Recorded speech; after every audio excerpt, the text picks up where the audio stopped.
It is one of the three enormous, titanic, mammoth games in the Big Ten Eastern Division, especially these recent years and especially targeted toward 2023. Welcome into the Voice of College Football Special Edition, Michigan Wolverines Live. We take your comments and questions, and we got Nelson Hubble here, Maize and Blue Review. Nelson, we always appreciate you stopping by, laying down the knowledge for us. How's it going? I'm good. How you doing? I'm good. I got to say that every conference in college football, as I cover all of them, has its unique aspects. And this has turned into, in a sense, there could be an argument out there. Some believe it's just Michigan. Some believe it's just Michigan and Ohio State. Some people put Penn State in that category. They are certainly one of the three best teams in the conference and three of the best, 5 to 10 in the nation. Mm-hmm. There is a ridiculous statistic that hit me about 3 or 4 weeks ago, and I've been keeping track of it ever since until somebody loses a game to somebody else. These three teams have won 41 consecutive games against the Big Ten. They have beaten everyone else 41 consecutive times. It's one of those things where when you look at them, and I mean, you're not surprised. The Big Ten West has been so bad. I mean, Iowa's the first team in the West right now, and what they're doing on offense is, I don't know how they've gotten to 7 wins this year. I really don't. And then you come out and, you have, 4 teams, I think, tied for first in the West coming into this weekend's games, and the 3 behind Iowa all lost. And so it's just, whether it was Illinois getting the upset there, or, a couple other teams losing to the East. And it just shows you when you have, Michigan State and Indiana beating 2 of the top teams in the West, right? It's that more, impressive, I guess, to see what Michigan and Penn State and Ohio State have done in the Eastern Conference, but it also makes the Big Ten look bad, frankly. I think it does too, even though once we get to playoff time, it may work out for the Big Ten where Michigan and Ohio State are so respected and their records are so good that we could have another situation if things fall right where 2 of them get into the playoff. I don't know that Penn State has worked themselves into that place. I think that they will probably have to win the Big Ten to get to the playoff, but Ohio State and Michigan have that kind of brand and certainly have, the either on the Ohio State side, it's the resume. On the Michigan side, it's the dominance. Where do you stand on that in regards to the college football playoff ranking? Do you think Michigan is being treated fairly? Well, they've come out with this resume. They do this this is pretty much where they're standing their ground is on resumes. And Michigan doesn't have the resume to be the number 1 or 2 team, in my opinion, yet. They haven't beaten anyone, which is fine because they're going to here in the next 3 weeks. I mean, they're going to play their 3 best teams on their schedule here going forward. But, as you look at the landscape of things, I have an argument to be made that Washington should be number 1. I think there's a very good argument for that, especially when you put Oregon at 6. And so, I think that's where the AP poll had them coming out. But anyways, moving forward about the Big Ten and Ohio State and Michigan, I do think both of them get in. Let's say Michigan does win this weekend. I foresee that happening. If Michigan loses and they beat Ohio State, then things get interesting, right? Because then you've got your top 3 teams in the Big Ten East, all with 1 loss potentially here, and if assuming Penn State wins out and Ohio State wins their other games besides Michigan. So that's where it gets hairy. And then you're wondering, hey, okay, if Michigan goes and loses in Happy Valley, which is entirely possible, and that wouldn't be my prediction, but I think it's totally possible and completely on the table. I think it'll be a close game. Then you're asking yourself that question, what is the resume of the Big Ten East now that they've beaten up on each other and they also haven't really played anyone outside of each other? Yeah, I lined up the tie-breaking scenarios last week in a video. I'm going to get to as many tie-breaking scenarios around college football, but starting in the Big Ten, the Eastern Division, it's funny because the tie-breaking system was set up in such a way that there's almost an assumption that one of the 3 teams or multiple teams within the 3 are losing games to other teams But that's not the case in this. So you default all the tie-breaking systems. Every point just goes to the next one, the next one, the next one, because nobody's losing. Nobody has a better record against common opponents. Nobody has a better record against anything because they're all undefeated in all those tie-breaking measures until you get down to who played the three best teams in the Big Ten Western Division. And I put the quotes up there because of what you laid out at the beginning about the West just being so bad. When a team that was tied for first place going into November, the first weekend of November, loses to Michigan State and another one loses to Indiana. How good are these teams? And then when I say best as well in quotes, does it really prove anything if Michigan's three teams that they played in the West went 13-14 in the conference and Ohio State's three went 14-13? Like is that really a fair determinant on who should be playing in the Big Ten championship game? Exactly. That's just the Big Ten, is very fortunate in a way, for the conference. Again, don't love the realignment and everything, but they're very fortunate to get the quality of teams that they're having come in next year. Yeah, it's going to be fascinating next year because while the West is awful, Iowa in particular just plays a brand of football that they are really good at what they do. They are exceptional at what they do. They're just so horrific at one aspect of the game that they don't get the credit, I don't believe, because it's such ugly football that it's going to be just to merge. I posted a couple different tweets this weekend just to look at the scores in the Pac-12 versus the scores in the Big Ten Western Division. Such a clash of brands and styles of football that it's going to be interesting. Nelson, getting back to this one, of course, Penn State, Michigan. Michigan's proven itself, even though the schedule has not been what we would like it to be.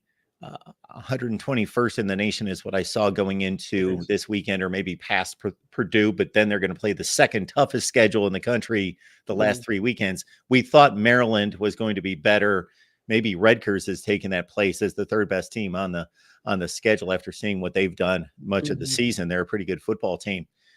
But your thoughts about Penn State, because Vegas really is heavy in Michigan's camp, and I can't say I disagree with them as a 6.5 point road dog. Yeah, that feels a little bit strong. Yeah, happy. I know this is the game that Ohio State, came in playing against Penn State in Columbus, and they got them at home, and Penn State's getting Michigan at home. And going into Happy Valley is not going to be easy. Penn State, they've lost, they've already lost their game, their marquee game that they've had this year. This is going to be their second one. And if they lose this one, this is it. Michigan still has Ohio State on the table, which I don't think that, mentality has any effect on Michigan.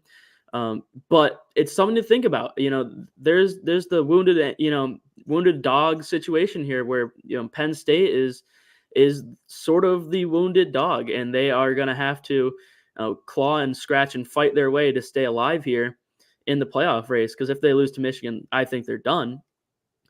But Penn State also a very good team. They're third scoring defense in the country. That's Michigan's number one, obviously. Michigan's number one in total defense. But Michigan is the fifth best scoring offense, in the nation. So you're getting sort of a battle of a couple strengths there. In Penn State's defense, their linebacking core very good. It's going to be important for them to cover the tight ends for Michigan, I think, because we know what Penn State's corners can do. Penn State's defense, top to bottom, very good. One of the best in the nation. But we know that their corners are pretty good. So, very good. And Michigan's got Roman Wilson. Cornelius Johnson has been good against zone more than he has against man this year. And Roman Wilson's a man, he can beat man just purely because of his speed. I think he's one of the best receivers in the country, top 15 for me. But when you're looking at the strengths of each team and, where you're comparing these, I think they're pretty evenly matched up, and Penn State has been tested. So Michigan, they're going to have a battle on Saturday. When I look at the Michigan football team and I try to watch these games, Nelson, I try to watch these games from week to week, and sometime in the second quarter I check out, and that's to Michigan's credit. That's not their fault. That is to their credit that nobody is challenging them whatsoever. Bowling Green did on the scoreboard, but they were not the team to say, okay, this is going to last. Maybe if that would have been against somebody else like Nebraska on the road, Mhm. and it would have been 14-6 at halftime, that would have been interesting. But everybody meaningful, they've taken care of. The Rutgers game. Again, Rutgers is playing a lot better football than I had anticipated. They're going to have a claim this week as they go to Iowa for being, if they can pull that game out, as the fourth best team in the Big Ten. That was, the game in which Michigan wasn't severely challenged, but where they were actually Mhm. challenged on the field physically deep into the third quarter of that game. It just seems like I'm watching the same game every week. And again, that's to Michigan's credit. Nelson, I watch everybody else across the country as much as I can. I think that Michigan and Georgia are the two most complete teams, but Georgia has struggled against mediocre teams. But I look at all facets of their team, and they don't have any weaknesses like Michigan. So Michigan's been able to take a situation where no weaknesses, but also play it in terms of a Mhm. complete game every week. Yeah, they have. And, by the way, this past weekend was the first time that JJ McCarthy played a snap in the fourth quarter, or I believe this year. I don't think he'd played in the fourth quarter at all. And so, Michigan has been able to build that depth as well, behind him and behind, all their starters. What should be interesting, I think, about this game against Penn State is the pass rush for Penn State. So Penn State has 10 more sacks than any other team, I believe, in the Big Ten. They have 38 on the season. So Penn State has a very good pass rush. And, the way that Manny Diaz draws that stuff up is, it's impressive. I think Diaz is, a very good defensive coordinator, and Michigan's tackles against Purdue gave up a few sacks. I mean, Purdue has two, NFL caliber edge rushers in Jenkins and Scorton. But that being said, Purdue's defense has not been particularly great this year, and they were still able to get to McCarthy. So my question, my thoughts are, going forward is JJ going to be able to sit in there and take these hits, which I expect him to, and then still, be as decisive as he has this season? Because you're right, Michigan's been rolling people, and McCarthy sort of had an off game, so to speak, this week, even though he threw for, Michigan fans were talking about it like it was. He threw for, 330 plus yards, and he had a 65% completion percentage, didn't have a touchdown. But, still, he looked like he was missing some throws, and I don't think that will continue. It was the same thing, in the Bowling Green game to me, drawing back to that he just looked like he wasn't quite as focused, on a couple of these throws. And if Michigan had hit on them, they probably would have won 50-something to 6, or, it would have been a pure obliteration, even beyond what it was. So you're right, they're rolling people, but, it's hard to decipher sometimes when you're beating up on these teams.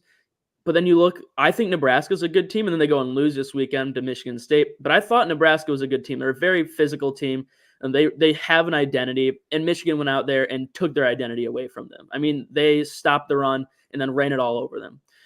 And so that gives you some confidence, if you're a Michigan fan, that they're going to be able to go in and do what they want against Penn State. But I don't know. It's going to be, I think it'll be a battle.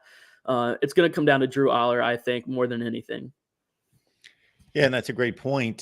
Penn State in recent weeks has had its struggles. You can define and interpret the Ohio State performance a number of ways. They were, from a score standpoint, in the game, hanging basically within one score the entire game until late. Then it dragged out to 2 scores before they scored kind of a garbage touchdown with about 30 seconds left. So the offense struggled mightily in that game, but the defense was exceptionally good, as it's been most of the season. Then they turn around, and could be chalked up as a letdown against Indiana, or are these major, serious, meaningful concerns against an Indiana team that is one of the worst in the Big Ten, but then they pop up with a win against Wisconsin, and then they show out against Maryland. Well, if Maryland had been as good as I expected and other people, as a fringe top 25 team, then that would have been a more impressive performance on Saturday. But they certainly went out and handled business, and Aller flung it across the field, 246, 4 touchdowns. So yeah, he seems to be in a better spot right now than he's been the entire season, coming off a game-winning long touchdown pass against Indiana and then a dominant performance against Maryland. Yeah, and he's still young, so that's the one thing I keep coming back to is Michigan's defense is better than Ohio State's, I think. And Ohio State does have Sawyer and Tuimoloau at the edges, but I do think Michigan as a whole will be able to give him some different looks and kind of give him, if you look in the NFL, a lot of veteran defensive coordinators like to give rookie quarterbacks, a lot of different looks, a lot of disguised blitzes and things to get him rattled. Not even necessarily just getting to him, into the pass rush, but in the secondary. So he doesn't know, exactly where it's coming from or what the coverage is going to be. And so my question is, if Jesse Minter can do that, will Aller be able to hang in there? Especially because, he really did struggle against Ohio State, and early against Indiana, he didn't look great. So that's going to be, I really think is the key to this game is, can Michigan keep Aller from, being as efficient as he has been for the most of this year? Because that's all their offense has been, is it's a time of possession, very efficient. You run the ball when you need to, you throw the ball when you need to, and it's pretty balanced. So to see if they can stop Aller, the ground game hasn't been what it was for Penn State this year compared to last year, but they also haven't asked it to be what it was. So it's kind of the same way for Michigan, actually, in that vein. Michigan hasn't asked their ground game to carry them the way that they have in the past. So I'm curious to see how he does. I think that's going to be the defining factor of this game. And I'm a bit surprised and disappointed from a Penn State angle that their running game isn't more explosive than it was expected to be. Nick Singleton, Katron Allen were remarkable freshmen. So then you expect, with all the hype surrounding best offensive line at Penn State in 10 years under James Franklin, plus the maturation of those two going from true freshmen to sophomore status, that they would just run it up. And they're both under 5 yards per carry. Singleton's only at 4 flat, which is not good for a college running back, especially playing for a dominant program when there's a huge talent disparity every week, almost every week for that team. When you look at Michigan, Nelson, you mentioned the supposed JJ off game, which I was like you. I heard that all over the place, and I watched the game, and I saw that he was missing more throws, but he's been laser accurate.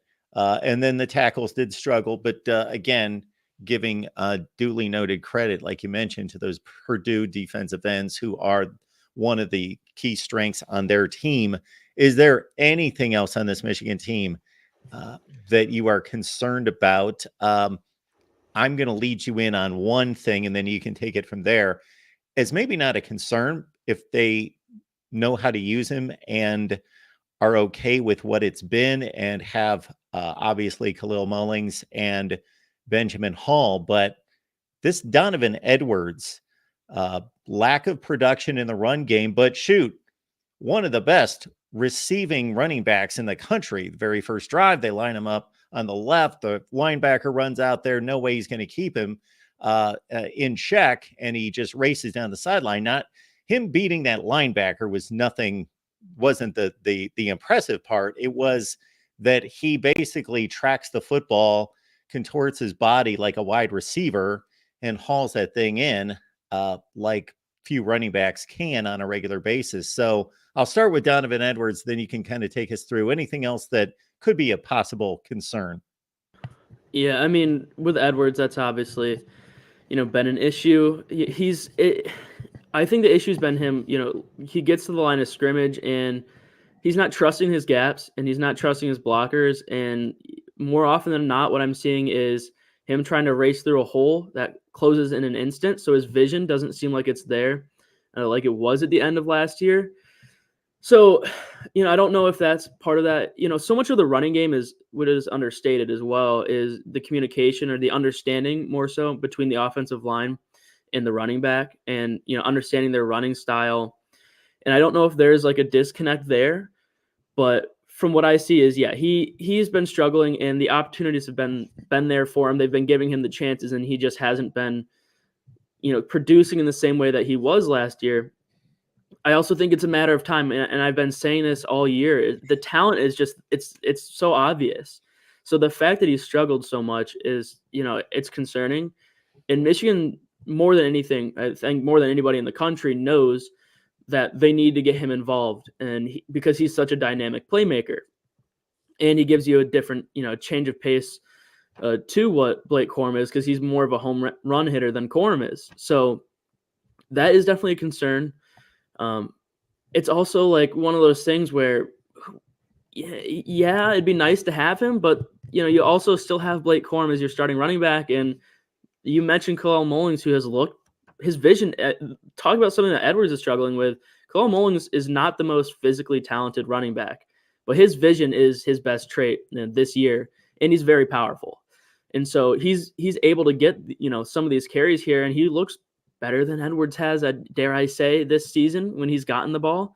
And so, I'm not too concerned, but it is definitely one of those things that you should be weary about. And then, seeing Tyler Morris drop a punt, fumble a punt this year, the punt return game has not been very good for Michigan. You've been alternating all season between Jake Thaw and Tyler Morris, and Morris at times has been able to break one, but his ball security and his, just not fielding some of the punts has been an issue. What they always tell returners is catch every punt, and he hasn't been doing that. He's let a lot bounce in front of him.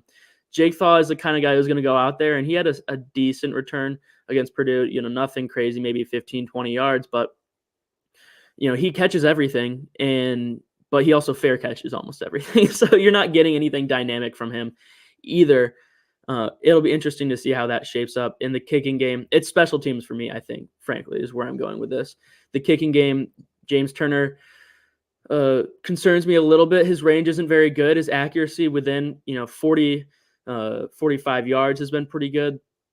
Beyond that, he hasn't looked great. He looks a little shaky. I don't have very much confidence in him, even though he was expected to be one of the best kickers in the nation.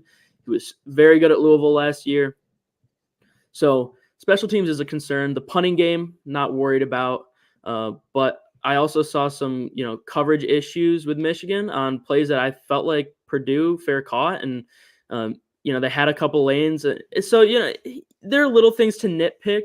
Not a ton of big things with this team, as we talked about. It's a very complete team. I was just going to say, Nelson, when you go to the change-up running back and you go to the punt return game as the issues on a football team, you're in pretty good shape. Basically, let's secure the football on the punt returns, and there are other options with Donovan Edwards scuffling, but it's just mystifying, and I'm sure you've had this discussion a million times and practically every day with the Donovan Edwards thing as this has progressed through the season for a guy that just looked like, okay, 5-star, has certainly shown flashes throughout his career. And then boom, when he gets thrown into the spotlight at the end of last season, he just dominates. He is just arguably the best running back in the nation the last 3 games of the season through the Big Ten championship game into the playoff. And then suddenly he's barely able to gain 3 yards per carry. And he's got to have 60 or 70 carries at this point. He usually gets about 8 to 10 per game. So it's just, excuse me, a little baffling there. Nelson, we want to make sure that everyone knows where to find you. It's Mason Blue Review. You see Nelson's Twitter handle, X handle, whichever way you want to go there. I still have difficulty saying X just because it just sounds so odd, but it is X. So you got Nelson's Twitter handle, Mason Blue Review. In particular, anything going on this week that people should be aware of that you're working on? I wouldn't say if you've heard me on here before, it's going to be a little bit more of the same, but I do my weekly articles, which are, every day I do a Nelson's Nuggets segment, little 1-minute episode on our social medias. That's posted on our website as well, michigan.rivals.com. I also do a few different articles. I preview each opponent with 3 different players to watch for, either side in the matchup. And sometimes that's just a narrative or a storyline, or sometimes that's, okay, who do I think is going to be the top contributor this week? And then I also do power rankings. I'm going to have a power rankings come out here in a couple days. I did a look around the Big Ten article. That should be live here this afternoon. So a couple things, like reviewing this weekend and sort of previewing the next weekend that should be coming out here very soon this week. So just check all that out. But we also have plenty of reporting on all the rumors that are going on. I like to say that Josh Henschke, that's our publisher, that's my boss. Josh is maybe about as middle ground as you can get when it comes to, Michigan beat reporting among these other sites like 24/7 and Rivals and Michigan Insider, all those people.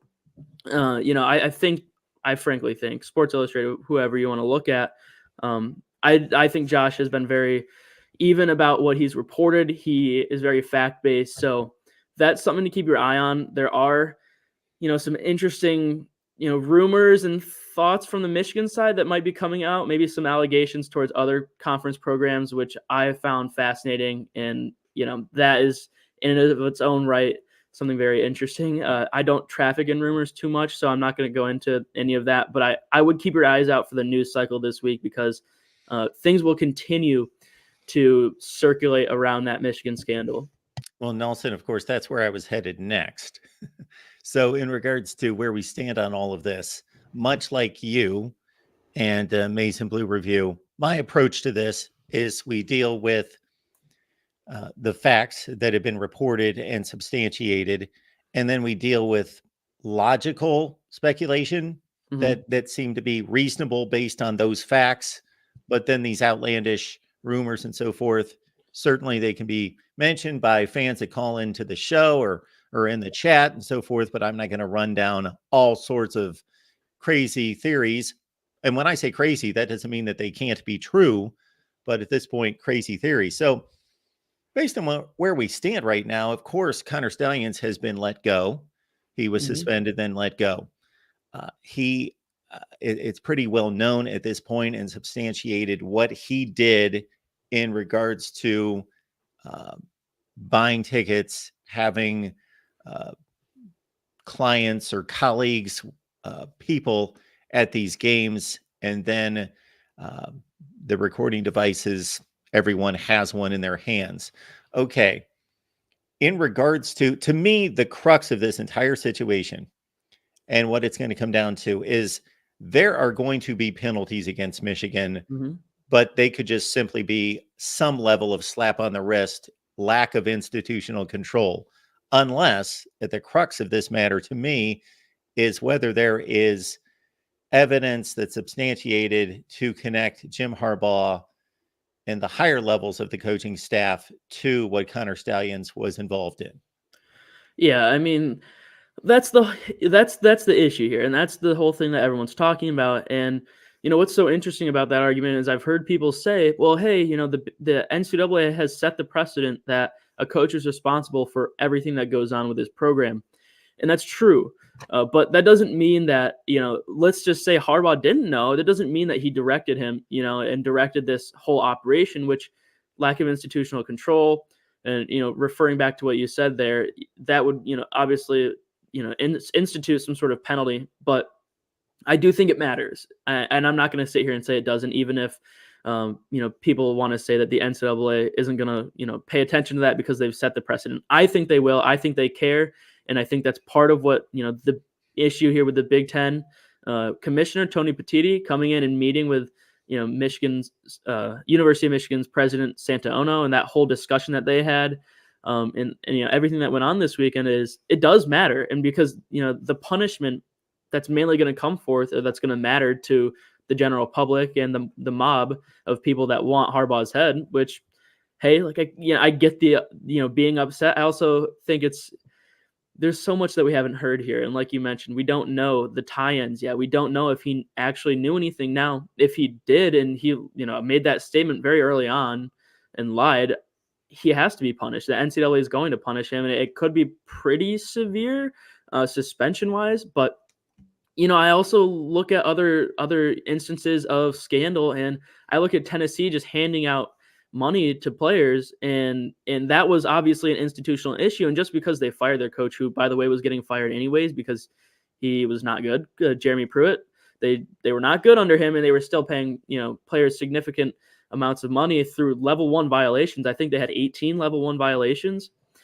So it's, and they basically gave Tennessee a slap on the wrist. So it's very interesting to see. I'm trying to compare, but there's no precedent here.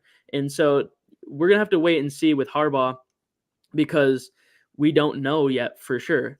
That said, I do not expect a punishment to be enforced this year. I do expect there to be some variation of a punishment, some kind. And I don't expect a postseason ban or vacated wins, but I wouldn't be surprised at seeing a several game suspension. Yeah, people out there, many fans that root for other teams not named Michigan, want Tony Petitti to do something. But if you clearly read his authority, yes, he has authority at a minimal level to hand out penalties and so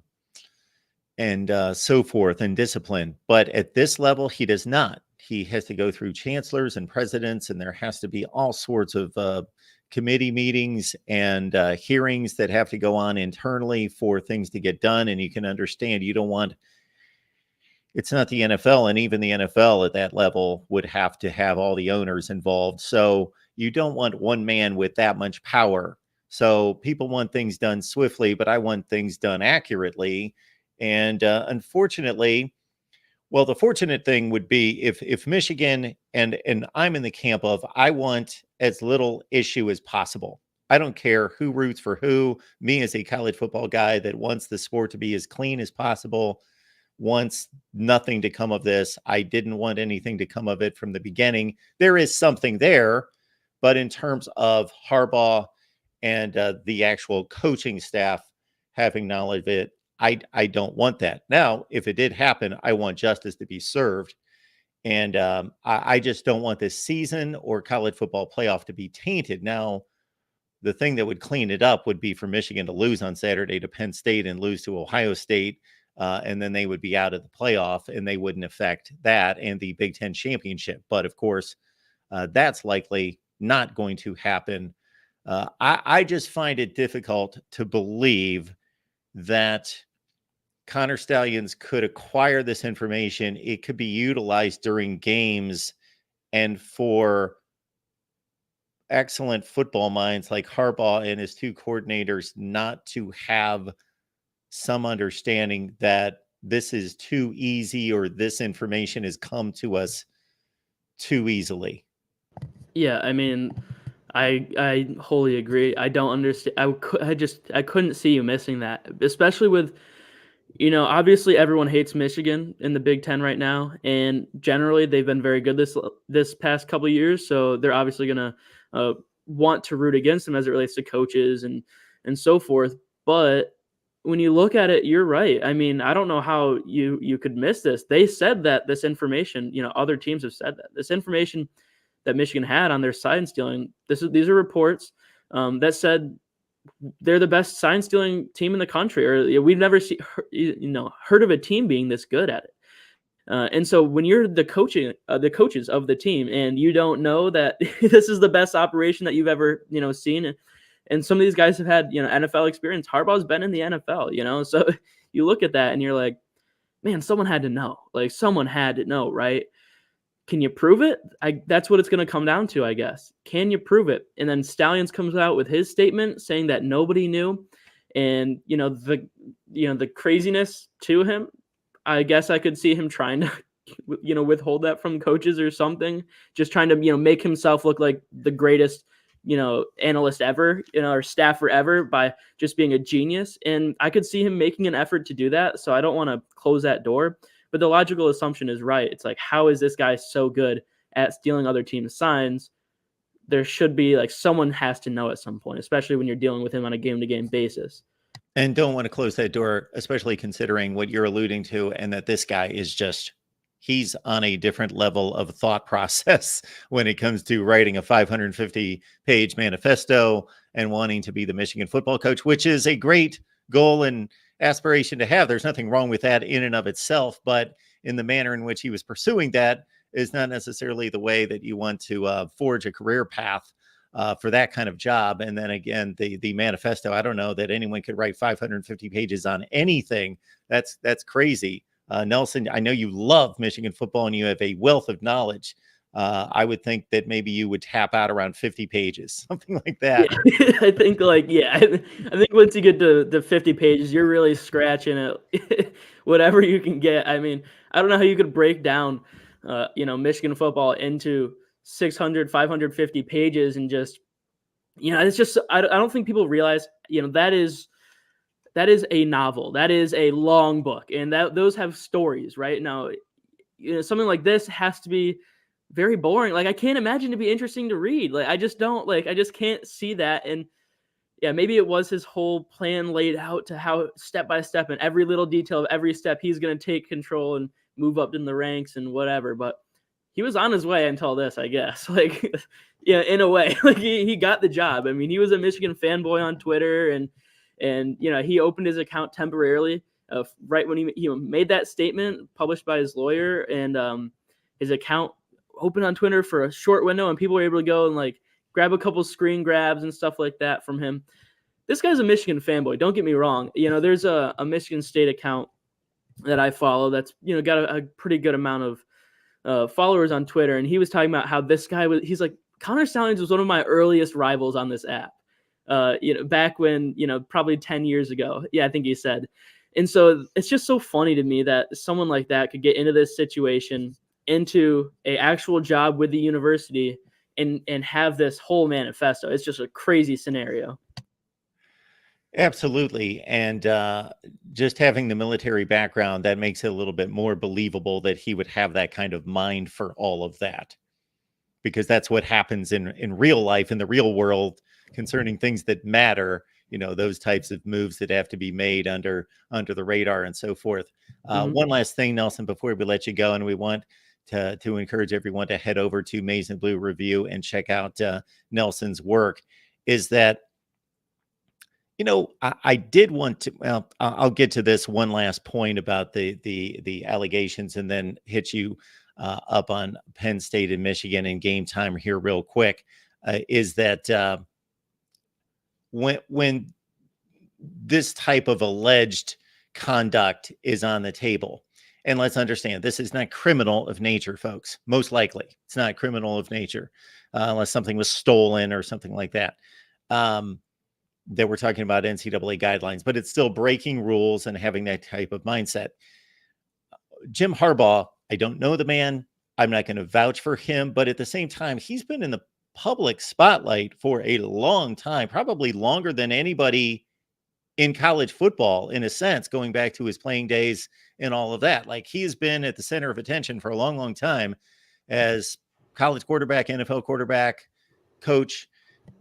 And you can say what you will about quirkiness, being aloof, whatever. You can fill in the blank there.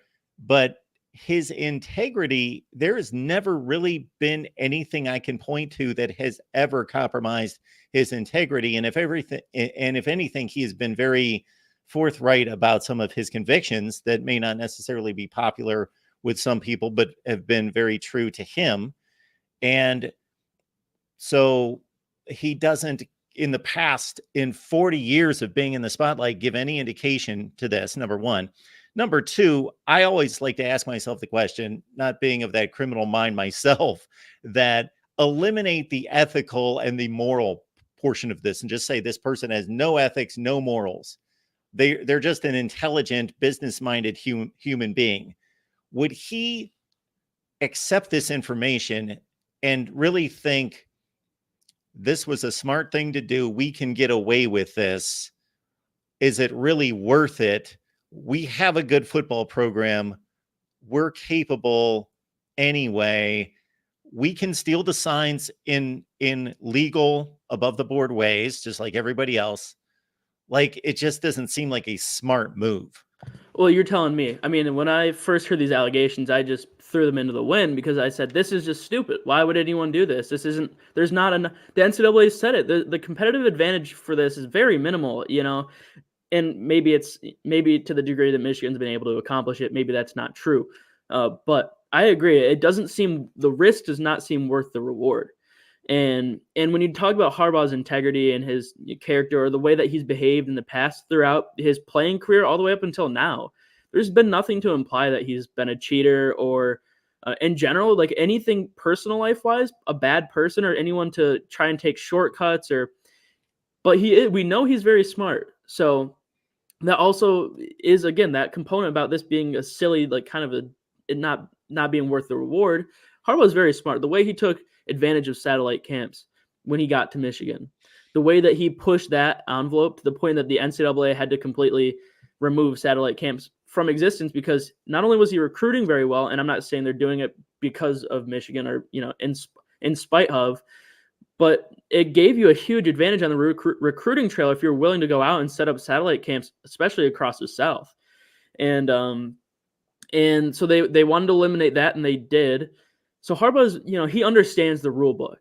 So to think that, maybe he, the only thing that I can think of is if he was, somehow behind this, did he think that they could get away with this through some loopholes? Did he think that there were enough loopholes in NCAA bylaws that you could? It's a total speculation, and I kind of doubt it, but that's probably the only way to imagine that he would have had some sort of direct implication. The other is he knew about it and turned his eye, or turned his ears as well. Like those that turned a blind eye to it. And those are the only two ways that I could see him having any sort of implication. I don't think he masterminded this, but I do think he, if he did know, it would have had to have been that sort of ignorance maybe. But again, yeah, it's hard to speculate, because I struggle to think that he, as someone as smart about football and the sort of integrity that he's had throughout his career, I struggle to think that he would do this. I agree. Nelson, as a Michigan guy, I appreciate your logical approach to this and your measured approach, because as you can imagine, as you've seen, probably more so than I do, but we've got a large contingent of Michigan fans. I remind them, you can love your team, love your program, defend them to a certain extent, but this is no reflection on your character or your value as a person. You can separate the two, and it's okay. I can't stand to hear that there are people out there like thinking that Michigan are cheaters and everybody connected. And if you're a Michigan fan, you're a horrible person, and just craziness what goes on with people. It is just craziness that goes on with people, that people can't be smarter than that and be a better character than that. We're all humans. We're all people. It could come out tomorrow that Ohio State was cheating. It could come out, tomorrow about anybody, and has in the past. One last thing, Nelson, people were commenting in the chat about the Penn State game being a noon Fox game and then complaining it should be a night game. Do you think that has any impact? Number one. Number two, people just need to understand there's this connection to the big games are played at night. Well, obviously, Fox took over the majority of the Big Ten, and now the main games in the Big Ten, going back to 2017, they've made it very clear the biggest games are played at noon, and actually the best ratings because of that have been at noon. So that's when the big games are played, folks. So your thoughts about game time start, if it would be more difficult at night, etc. I think the night game thing goes back to being at the game. I find night games, if it's a big game, to be more electric and more enjoyable. The anticipation builds throughout the day, and then you get to the game and you're there. TV viewership, the numbers don't lie, and you're right. So the ratings are there for noon. Fox obviously has a lot of big games that they're able to market at noon, especially this time of year. So I get that. I personally think if you're a Penn State fan, you want this game at night. I think Happy Valley and your crowd is going to be much more raucous. I think you would have been able to make it a night out or whiteout, at night. That's when they do their whiteouts most of the time, or all night games. For whatever reason, they didn't this year because it was a noon game. I don't really recall. I don't remember. If you're a Penn State game, you want it at night. If you're a Michigan fan, or if you're in the media, you want it at noon. And the reason the media wants it at noon is because obviously you have to do all the storytelling about the game pregame. You do that throughout the week. But then when it comes to covering the game, you don't want to be up till 1 a.m., 2 a.m. working on your stories, working on what you're going to put out that night or the next day. And so I don't think you'll ever ask a media member, someone who attends the game, covers the game, reports on the game, even people who like you maybe who sit here and do live streams and make YouTube content and other content for it would want to make it a night game. I think it's you're gonna be exhausted. You have to time is of the essence when it comes to being in the media. So there's that. But as a Michigan reporter or staff writer here for Michigan.rivals.com, I like having it at noon. I do. And I think if you're a Michigan fan, you want it at noon because of that, the reasons I talked about before. Nelson Hubble, as he mentioned, Michigan.rivals.com. I got that right, correct? Michigan.rivals.com. Of course, it's been around forever. Michigan Rivals site, Maize and Blue Review. Join Nelson on Twitter, on X as well. Nelson, we appreciate you stopping by. Yeah, thank you for having me, Mark. All right. Well, we will keep it rolling here at the Voice of College Football. If anyone wants to call me, talk Michigan, Penn State, anything else in college football, we will open it up. Special edition Michigan Wolverines Live. Just wanted to make sure that we were giving this as much coverage as possible, a la Ohio State and Penn State a few weeks ago when we went live several times during the week. We will do that as well this week. So be looking out for all our shows. And coming up later today, we've got the Big Ten Live Show. Kicks off at 6 p.m. Eastern Time. John D'Adamo hosts at 8 p.m. Eastern Time. So we've got a full 4-hour block of Big Ten discussion, again, starting tonight at 6 p.m. Eastern Time. Plenty of guests and Big Ten football talk as we look at the schedule. We look at the upcoming matchups, the Michigan allegations, everything involved with Big Ten football. Again, I'm hosting at 6 p.m. Eastern Time. John D'Adamo at 8 o'clock Eastern Time, the Big Ten Live Show. And again, we will get together a number of times this week to talk Michigan and Penn State. I believe the Wolverines are a decided better team right now, playing better football. That's at the quarterback position. That's at the offensive line. First and foremost, that's also surprisingly at wide receiver. The Penn State wide receivers led by Keandre Lambert-Smith. Good selection of wide receivers. A lot of guys that would be the 2s and the 3s on the best wide receiver corps in the country. Good wide receivers, capable wide receivers, productive guys, but not scary good guys at that position. Strong at tight end as they typically are. Again, the offensive line is nothing close to what we expected it to be, especially in the run game. I would have to break down the tape and really look at the production in the run game to see if Katron Allen and Nick Singleton have possibly regressed and if they are at issue in not producing home run plays, explosive plays for this Penn State offense. Drew Aller had a positive step against Maryland on the road, 51-15, 246 through the air, 4 touchdowns. He was slinging it. He let it rip. Maybe something had to do with throwing his first pick the week before and then saying, hey, that's out of the way. Let's go. Let's get it. Because right after that first interception of his career, he set an all-time record, Drew Aller. With all the struggles, Drew Aller set an all-time college football record with most pass attempts at the start of a career, 300 plus, without an INT. He's inside 3 minutes against Indiana, and they're up 24-21. He throws a pick. Indiana inexplicably shuts down the offense, runs 3 conservative plays, kicks a field goal to tie the game when the smart play, Tom Allen, and I'm going to credit you with a nice win yesterday against Wisconsin, but the smart play 2 weeks ago against Penn State, Tom Allen, down 24-21. You just picked off Drew Aller for the first time in his career, and you're playing on the road in Happy Valley. You are staying in the game as a 32-point favorite, 32-point underdog, and you're in the game 24-21. You've got the ball in your mitts in the red zone, down 24-21 with under 3 minutes left to play. If you score a touchdown, you're up by 4. You force Drew Aller and Penn State to do something that he has never done. That's drive the ball all the way down the field in the final 2.5 minutes to win a game. But Tom Allen got conservative, 3 running plays, kick a field goal, 24 all. Then Drew Aller hits the dagger down the right sideline for the game-winning touchdown with about 90 seconds left to play, and then Penn State's defense went to work. The rush-ins caused the strip sack safety, and they win over Indiana. Then they come into this Maryland game and cut loose. Had Maryland played better against, well, we could list off the teams, starting with Ohio State. They played a good first half, fell apart in the second half, dominated the rest of that game. They lose by 20.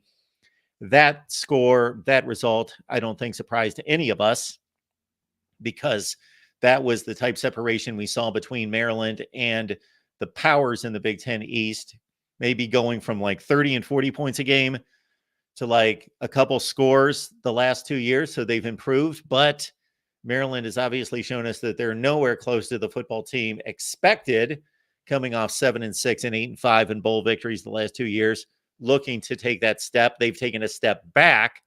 So the Penn State win is impressive on the road against the Terps, but not as impressive as we would have anticipated. 51-15 would have been looking at Maryland football at 5-0.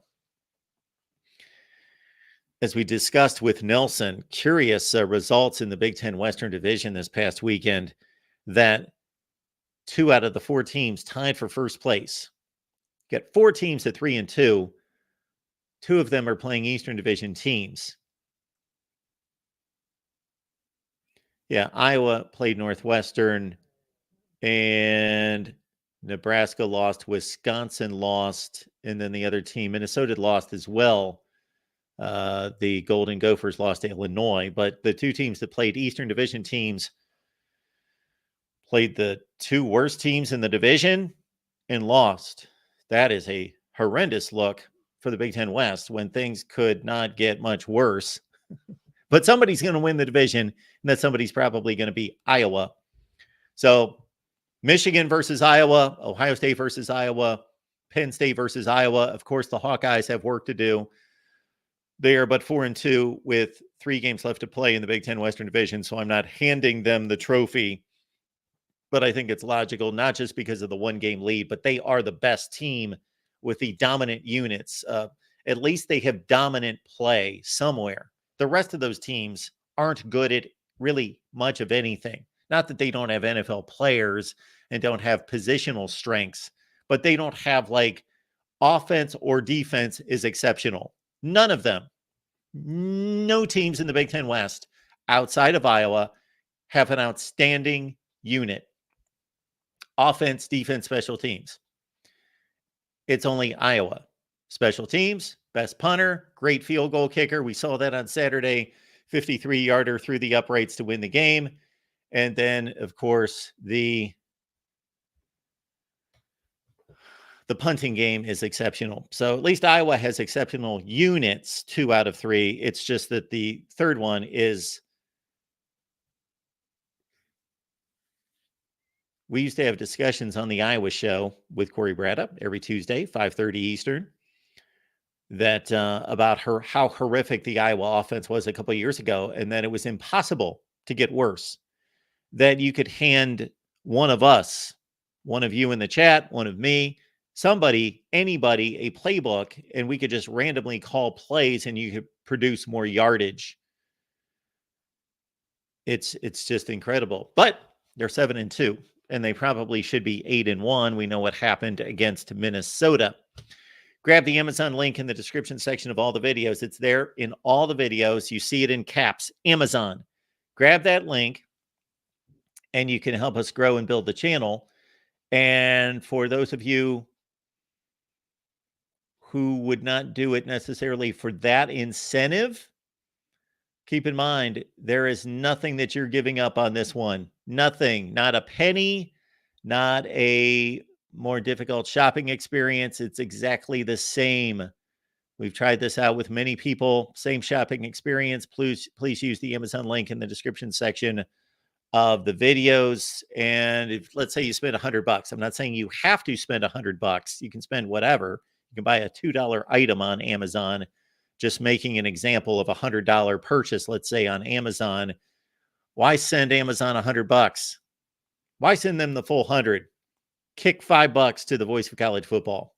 It's something in that range, depending on the product, something like that. So the Amazon link's in the description section of all the videos. Please put it somewhere where you will remember it. I'm guessing that many of you have the intent to do that. But then when the time comes, you forget to do that. So please grab it, put it somewhere where you will remember it, the Amazon link. We're on Instagram and Facebook as well. Please join us at the Voice of College Football. And truth be known, those platforms are not built out, meaning you're not going to get any great additional content there at Instagram or Facebook. But again, to help us grow and build the platforms overall, please join us on Instagram and Facebook. Keep in mind, you can also follow me on Twitter, MarkRogersTV. And we are extending and separating the personal account from the Voice of College Football. But join us on Twitter, on X, at MarkRogersTV. Now, that is exclusive content right there. That is exclusive right there in regards to the posts, the opinions, the analysis, and so forth. I like to tweet during the games, so you see that. And there's all sorts of good stuff. Let's look at the games coming up this weekend,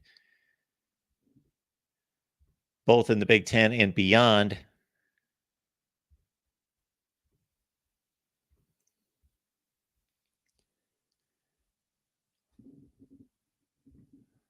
I'm always curious of who cares about these games on Tuesday and Wednesday night. Like, are you people so starved for football that you're watching? And I'm not putting you down in any way. I'm just curious when I say starved for football that you would watch these games regardless. Or we've got, of course, Maction on Tuesday and Wednesday night. And I can't tell you outside of Toledo and Ohio, I know that they're having really good seasons. Toledo's 8-1. Miami of Ohio's good. Ohio's good. I don't know what the standings are right now in the MAC, so I don't know exactly which games are meaningful. I know Kent State and Akron are, as usual, awful. They played for the Wagon Wheel last week, and there were all of 8,000 people there to watch that one. But it was a thrilling ball game in which Akron came down with 17 points down in the fourth quarter to win. But we've got Ball State in action against Northern Illinois, Central Michigan, Western Michigan. There's a rivalry. I'm sure there's some kind of trophy involved there, Central and Western. Ohio, Buffalo. Wednesday night, we got a triple header as well there, although you can't watch all the games at the same time unless you got multiple screens. So not a true triple header. Okay, Thursday, we get into the Power 5 with Virginia at Louisville. Check out my top 25. That actually makes sense to see where I've got 8-1 Louisville placed. Can you imagine if Louisville did not have that one letdown game against Pitt where they lost by 17? One of the most curious scores in America this year is Louisville, winner over Notre Dame. Blew out Duke by 23. Blew out Virginia Tech, who was on a roll up until Saturday. Blew them out by 31 points. Louisville, who's playing really good football, dominating everyone in the ACC, loses to Pitt by 17, therefore 8-1. And though they secured position at number 2 in the ACC, meaning that they're in great shape to finish out the campaign. So at 8-1, 9 games down, 3 to play, only 2 of those in conference.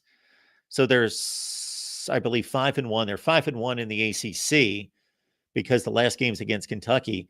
Louisville only has 2 games left in the ACC, and they are in sole possession of second place to play in the ACC championship game, and they've got Virginia at home. Virginia played 2 exceptional games against North Carolina, upset win by 23 points in regards to being the largest favorite of a record of 1-5 or worse to win on the road against the top 10 team since 1961. Then they followed that up by taking Miami to overtime, but then they just disintegrated last weekend and got blown out. Southern Miss Louisiana on Thursday night. And then we've got Friday with North Texas, SMU, Wyoming, and UNLV. All right, let's get to Saturday. And typically, as I remind everyone that we dropped the link in the description section, or also, I'm sorry, not in the description section, in the chat. The link is in the chat if you would like to join the show. Otherwise, I'll keep you yapping. Michigan, Penn State. Usually I've got a tussle for whom I'm going to watch at noon. There's usually like noon has become the best window, not just because of Fox showing the best Big Ten game, typically the best Big Ten game. About 80% of the time they go with the Big Ten. The other, they go with the Big 12, as they did this last weekend with Texas and Kansas State. But usually with the SEC, like the second or third best SEC game is on at noon on ESPN, and with ABC showing a nice game, that is the toughest window and the best window of college football typically, but not this week. I think everyone knew, the other networks, that Michigan Penn State's going to own this window. So let's not move anything too valuable into this window because we're going to kill that rating. Michigan Penn State's going to be the game, obviously, I'm going to watch first and foremost. That second screen is going to be on most likely Alabama, Kentucky, because of course, Alabama still very much in the mix for a college football playoff appearance. Kansas is in decent shape to get to the Big 12 championship game. They've got some work to do. They, unfortunately for them, have a tiebreaker down to Oklahoma State, plus they're a game down in the standings. Nebraska's played themselves out of the Big Ten West as it stands right this second. They still mathematically have a chance, but that was a crushing loss against Michigan State on the road. So really no other good games. Again, I'm not going to be struggling to watch 5 games at noon. It's basically going to be Michigan, Penn State with 90% of my attention. Alabama, Kentucky, Kansas, Texas Tech could play a factor into my viewing. We also have Clemson, Georgia Tech. This is a sneaky good game at 2 p.m. Eastern time, so 11 p.m. or 11 a.m. on the West Coast. Arizona and Colorado. Arizona is probably the best team that few people are talking about, and the best team here in the month of October into November. They took USC to triple overtime. They took Washington to within 1 score. They lost by 7. Now they've beaten UCLA by 17. They beat Oregon State the week before. They've got back-to-back wins against Oregon State and UCLA. They go to Colorado to take on the Buffs, who are now 1-5 in the conference. 4-5, may not make a bowl game. Have to win 2 of 3 to get to a bowl game. NC State's got back-to-back impressive wins over Clemson and Miami. They go to Wake Forest. That's one of those CW games. There you go. All right, let's get to the 3:30 window.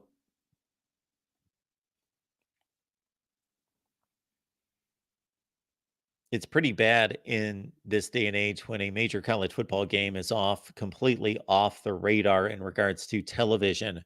Kansas State and Baylor are playing on the Big 12 ESPN Plus. All right, my eyes at 3:30 are going to be on basically, they're going to be split between Florida State, Miami, and Washington, Utah. Those are by far the best games. Now, if Mizzou could have pulled off an upset against Georgia, this is still going to be a really good football game. Tennessee at Mizzou, basically the winner of this game is going to be the second best team in the SEC East, for whatever that counts for. Oklahoma State, 2 best storylines in college football, and this might be the better of the 2 because they have a legitimate shot to win their conference, as Arizona doesn't really have a great shot to get to the Pac-12 championship game at 4-2. Oklahoma State does. Texas and Oklahoma State are tied for the Big 12 lead. Oklahoma State now has head-to-head wins over Kansas, Kansas State, and Oklahoma. So they are in great shape, trying to avoid a letdown, coming off the huge win in Bedlam going to UCF. Oklahoma State, for me right now, they are the story of the year in college football. They lost to South Alabama by 4 touchdowns. They looked awful the first 3 or 4 weeks of the season. They've gotten off the deck. And look at that list of wins. Kansas State, Iowa State. No, they lost to Iowa State. That was their first Big 12 game. Now they've ripped off 5 consecutive wins. They defeated West Virginia, decent team, 6-3. Kansas State, and Oklahoma. That's why they have shot up my rankings. Iowa hosting Rutgers. That's another big game in the Big Ten in which I will have to keep an eye on. So those are the 3 games I will watch. Now, C330 is a much more difficult task for me to figure out who I'm going to watch because there are actually 5 games I'd like to watch. Florida State, Miami, Washington, Utah, Tennessee, Mizzou, Oklahoma State because of their situation against UCF. And then actually Iowa and Rutgers, although you could tune away and there probably won't be a score until sometime in the third quarter. Iowa, Rutgers, and the winner of this game, even though Rutgers is way, way out of it in the Big Ten East, could make a claim as the 4th best team in the conference, that there is a distinction that they've separated themselves as the next best team after the 3 monsters in the East. Those are the 3 or 4 games at 3:30. And it wouldn't be the worst thing in the world to watch Northwestern, Wisconsin, or Minnesota and Purdue if you enjoy that kind of football, which I do. All right, then we get into the late afternoon, and these oddball start times. We're used to noon, 3:30 Eastern, 7, etc.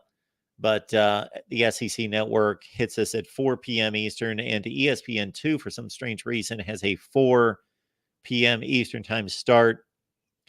Auburn, Arkansas, they have wasted away in the SEC West, that game of no consequence, except for bowl. And many of you could care less about bowl games in this day and age. But for bowl eligibility, that's a big game, Auburn and Arkansas. Auburn's 5-4, and Arkansas is 3-6. And that's after they went to Florida and pulled out a game 39-36 over the Gators. Washington State has been on a slide. They looked really strong early in the season. They beat Oregon State and Wisconsin. Now they've lost a zillion games in a row. They're 4-5. They're 1-5 in the Pac-12. They go to Cal, so that's on ESPN2. All right, let's get to the later games. Stanford, Oregon State. All right, big game right there. Ole Miss is at number 10 in the college football playoff rankings, to be released on Tuesday. And, of course, we got a watch party, so join us Tuesday at 7 p.m. Eastern time for our watch party. Ole Miss at Georgia. Ole Miss at Georgia. Interesting. West Virginia, Oklahoma. The loser will be out of it, basically, in the Big 12. The winner advances and stays in the race, although they're both 1 game behind Texas and Oklahoma State. So those are 2 important games.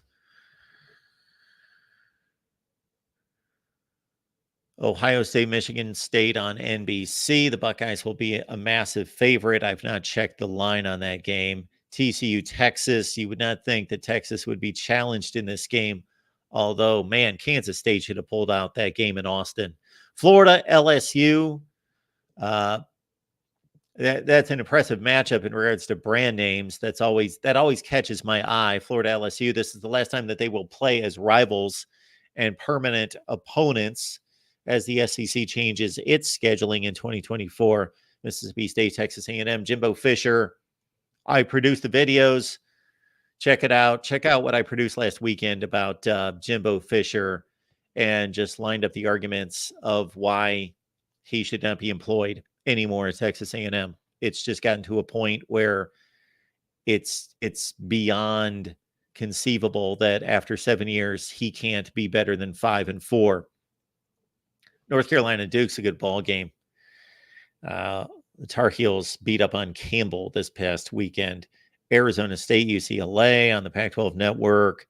And then let's see the Mountain West, if there's anything of note. Fresno State's now 8-1 Air Force is going to try to get off the deck. No TV for this one. Air Force Hawaii finishes off the night. And of course, the big one on Fox at 10:30 Eastern is USC and Oregon. Heck of a ball game. USC fired Alex Grinch. If you want coverage on that, we went wild on Sunday concerning the Alex Grinch firing. 2 call-in shows, one in the AM, one in the PM, with Tim, Tony, and Matt breaking down the Alex Grinch firing at USC. So check that out. Got a caller coming in. JR's on the line. Welcome to the Voice of College Football, sir. Hey, Mark, how are you? I am doing well. What's on your mind? Oh, just thinking about this Penn State-Michigan game as I'm sitting here. I think it's going to be a good game. I think Penn State is about the only team out there. Well, not the only team, I guess, but their whole whiteout situation really is affected by these big noon kickoffs. I for one, love watching noon games, but I just love the Penn State whiteout so much. It stinks to see them have to revert this to like their third or fourth best game of the season and not against Michigan or Ohio State, who, they would kind of swap back and forth every year. Yeah. So I totally get it. I totally get it from an atmosphere standpoint. There's something about night games and the crowd getting revved up for that, but that's going to be on the crowd to understand that this is huge, and we need to be just as loud and raucous at noon as we would be at night. So this is do or die for Penn State. Oh, I completely agree, and I think if my math was correct in doing it, if Penn State gets the tiebreaker, I think they could go to the Big Ten championship. Yeah, so I started working on that last night. I was going to produce a video on that. It's extremely close. So you're probably referring to the records of their Big Ten Western Division opponents, correct? So I don't have it in front of me. But anyway, I produced a video last week, but of course that is old information. So let's see what happened at this time last week. Michigan and Ohio State's 3 opponents had the same record, 7-8, and Penn State's was at 6-9. And again, I updated that. I don't have it right in front of me, but well, I think the difference is that Iowa game, because Iowa, what are they now? 4-2 in the West. They play Northwestern and they play, who's the other West team? I'm looking here, Illinois. Those are 2 bottom teams, but everybody in the West basically has the same conference record. It's you unbelievable. Really just need that one team to kind of push over the. And it probably will be Iowa, so that will probably continue to help Penn State. Who knows what Illinois is going to do? But yeah, they were helped out the most with Iowa winning, with Illinois winning, even though Northwestern lost. So that's a 2-for-3 weekend for Penn State in the West. Ohio State's got Minnesota. They lost. They've got Purdue. They lost. And they've got Wisconsin. So Ohio State's 3 teams went 0-3. Michigan, of course, plays Purdue, which they played head-to-head. So that's a loss. Nebraska lost. And who's the other? I'm forgetting. Michigan played really Nebraska, Purdue, and Minnesota. And they lost. So, yeah, it was a slight victory for Penn State this past weekend. And I really think that I'm the most confident that Iowa could run the table. Yeah, I think so too. I just don't know if anybody has an answer for that Iowa defense with their offense. I thought Wisconsin might, but, was that the game Tanner Mordecai got hurt, or was it? Yes. Yeah. Yep. So and I don't think Braden Locke is bad. Braden Locke is doing a good job filling in. He's just, he's not been the starting quarterback all year. So that makes a huge difference. But I'm really surprised. Have you looked at the ESPN matchup thing between Penn State and Michigan? No, I don't look at that. Let me guess. Because I know that it's very heavy on home field advantage. Yeah. And I hope that it doesn't just say home field advantage default 5% or whatever. I hope it takes into account, hey, it's Death Valley. it's Happy Valley. It's somewhere like that. Mm-hmm.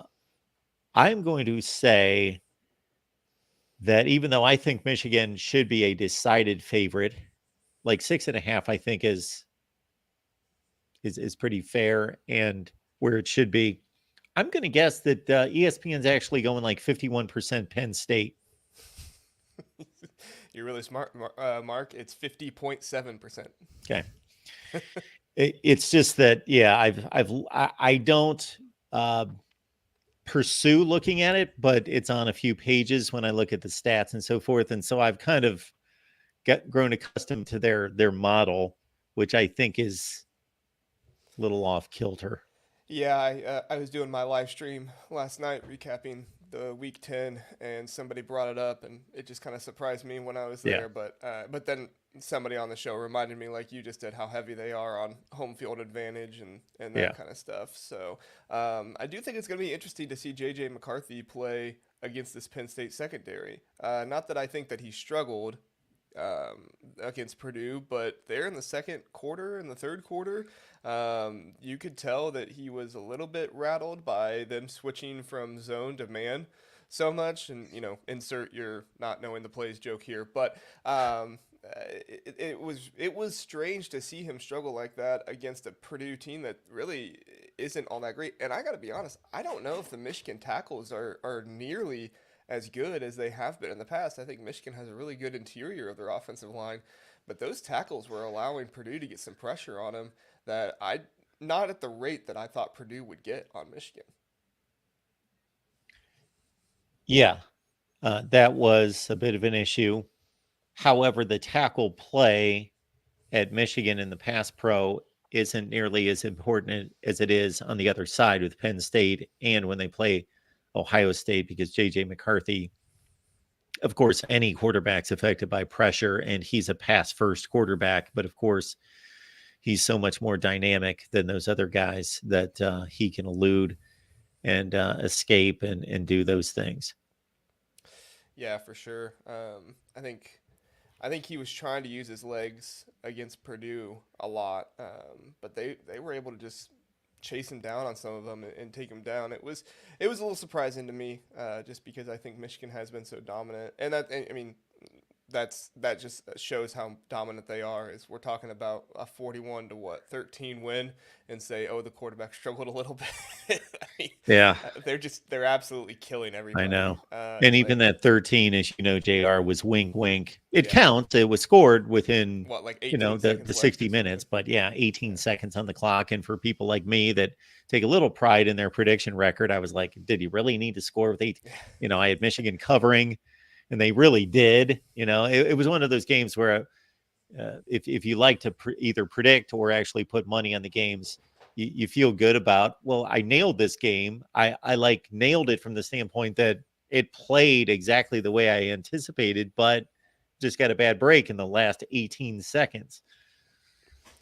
Yeah, I think, and that brings me back to when Penn State scored that touchdown late against Ohio State. I mean, there was still a game. They had an onside kick afterwards, so it's not exactly the same as Purdue, but I do look at it that way, and I do wonder what the storylines are going to be after this game, because like you, I do think Michigan is probably going to win. I don't want to say for sure, but that's who I'm going to pick is Michigan.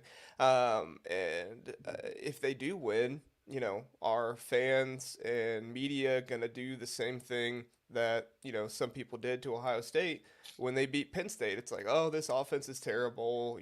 Ohio State won the way they should have. And it's like, at a certain point, is it bad offense, or is it just the team plays really good defense? Because, and I think I heard you say it on the Week 10 recap with the Washington Penn State or Washington USC game, where it's just like, this is a gross game. Everybody's just running down the field. There are wide open holes that the running backs are running through. I don't think that's good football, and I don't think it's winning football, quite frankly. So I never understand why teams watch a Washington and USC game and say, oh, look how talented these teams are, and then watch an Ohio State Penn State game and say, oh, these offenses stink. They can't do anything. It's just it's a difference of style of play, I guess. JR, we had people on our USC show I'm not going to talk about actual people that were on the show talking because I don't want to point them out necessarily because I respect them greatly. But so I'll point to the fans in the Right. chat that yes, at the time of the Ohio State Penn State game, and I saw it on X as well, that were saying, "Oh, look at how bad these two teams are. Oh man, if they were in the Pac-12, they would just get killed, and teams like USC would just run up and down the field on them." No, they wouldn't. Would they challenge them? Of course. They've got great athletes and skill position players, but I was like, do you know how many NFL players are on this field right now playing for Ohio State and Penn State? So I think, JR, you're alluding to something that we tackle every year, and that's from the very opening weekend. It's this, well, LSU Florida State's an amazing matchup, and Alabama Texas, and on down the line, Ohio State Notre Dame. But then when somebody wins the game, it's like, well, they weren't really that good, the team that they beat. And we Yeah. chase this, well, they're really not that good. They weren't as good as we thought. And at some point, you got to credit somebody with winning against good teams. Yeah, I fully agree. And the same thing happened after the Notre Dame game. And I have a little bit less sympathy for Michigan fans about it because Michigan fans were kind of the ones driving it about Ohio State, which I get it. It's rivalry banter. You know, you're gonna say those things and make yourself feel better and start riling people up. I've been known to rile a few people up on Twitter before, so I get it. Especially since you can monetize on there now, it makes for good interactions. But yeah, I just think at the end of the day, you know, I hope that the College Football Playoff Committee and the AP poll voters, more so the College Football Playoff Committee, because they're the ones that their votes actually matter, they do take into account that, like, look, this, you know, this is a good team. Maybe they don't have the best offense in the world, but this is a good team who can, you know, make plays, and we got to give credit to Ohio State or Michigan or Penn State, whoever it is, that they beat other teams and did those things. So, is the sign stealing Michigan stuff off limits, or can we talk about that? Oh, absolutely. Okay. So what did you see the Pete Thamel tweet today? No. He said to not expect anything for the next 48 hours because, well, I don't remember why he said it was, but basically he was saying that there's not going to be any news about a suspension or anything else out there because for 48 hours, and that if there is some kind of suspension that Michigan's not happy with, they're going to sue. I've never read so many legal documents in my life to try and figure this out, but I don't see any place where they can sue because it says right in the bylaws not subject to appeal. I know that people talk about an injuncture, but I mean, you tell me if I'm wrong, Mark. I don't think Michigan wants to do an injuncture and be put up for discovery in the court of law. I can't imagine that is a solid strategy for them.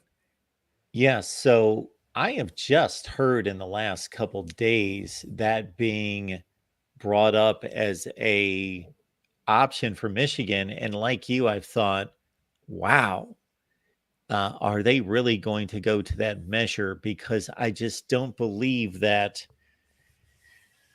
for most of our issues with the NCAA and how they've conducted themselves and what they've lacked in leadership, I don't know that you can fault them for being possibly selective on their targets. But once the investigation is underway and it's conducted, I don't know that there's ever been an issue with thinking, okay, this penalty, this conclusion is really out of sync and unfair with the proven results, with the evidence, with the facts, with everything that's been uncovered, admitted to, all of that the NCAA is not ruled fairly. Now you can compare it to, well, this is going on over here and this is going on here, and we have evidence of this and this and that they didn't pursue. They're pursuing what they're given. They're not out there on every campus digging up dirt and having, compliance offices dig through their files and hand them over to do spot checks. They're basically following up on leads that they're given. So in this case, my point is that I don't think that they have a history of ruling in an unfair way. So I don't know that Michigan is going to have much of a leg to stand on, and I don't know that they would want to go down that path. Yeah, and that's the other thing with it too is if they don't have a leg to stand on, I don't know if a judge takes it. You know, I mean, Yeah. I'm obviously by no means a law student, so my knowledge on law is very minimal. But I know a judge has to take the case, and if Big Ten says no, look, it says not subject to appeal, and you know they sign themselves over to the Big Ten, and, and I mean, I'm sure you've seen the people say, well, we'll just leave the Big Ten and go somewhere else, and it's like, you don't think Tennessee's pretty mad right now? They're kind of blaming you for their Heisman Trophy quarterback getting injured and not going to the playoffs. You know, like you don't. there's other schools that I think that are mad at Michigan right now that they don't really realize. I think you've had a few people call in, what a Yeah. Florida State fan and stuff like that, call in and be like, no, we're mad at them because you're sacrificing the integrity of the game. And I don't think any other conference would want the potential for this kind of stuff, you know. Not to say that Michigan has a long history of this. Obviously, they had the Fad Five back in the day, and obviously you were talking earlier about Jim Harbaugh. Yes, he had the recruiting thing here earlier in the season, but he doesn't have a history of like really bad integrity or anything like that. But it just takes one time to scare people off. And not to mention the grant of rights and all those other things that go into it as well that, you know, people would probably start turning off if we start talking about that. Yeah. And I also think we're just at an odd place in the season where, people are wanting things to be done immediately. The coaches obviously had that emotional conference call with Tony Petitti last week, and then the ADs followed up a day or two later. And I just don't think that the Big Ten, with everything that needs to be vetted, not that I'm at knowledge of how much has been released versus where they currently are in the investigation. Those are two different things. That they're at a place with chancellors and presidents to where this can really be, that 14 schools, to get 14 schools together at institutions that are running institutions and doing other things that they actually, I know Football Nation is going to be abhorred to hear this, that they find more important, to put them all in a place where they're going to have to seriously take into consideration whether we're going to act as a conference against one of our major brands. I just don't see that happening. I really don't. Well, and you also have major brands fighting with other major brands right now because you have all this stuff about the media. And I mean, a lot of it's message board stuff. So, you know, take that as far as you want to. But, saying that Michigan is going to start going after Ohio State and this PI firm, and Ohio State has been cheating, and not just Ohio State, but all of the Big Ten has been cheating more than people realize, stuff like that. And it's like, I just don't see how any of this ends well for Michigan if they're just going to keep, going against everybody else. To me, it made the most sense. Just take the 2-game suspension for Jim Harbaugh, move on from there. You'll have him back for the Ohio State game. Yes, you might lose to Penn State, but guess what? If you beat Ohio State, what, are they good after that? Yeah, you'd be good after that, I think. So, yeah. Yeah, I don't know if you're in a place where this interests you, excites you, intrigues you, and you get energized by all this, or you're on the other end of the spectrum where it just kind of wears you down at some point. I just want a conclusion to it. Yeah, that's what I want. I just want a resolution for something to be done. Not saying like I'm rooting for a suspension, because even though I am an Ohio State fan, I also would hate for there to be a conclusion made when not all the facts are there.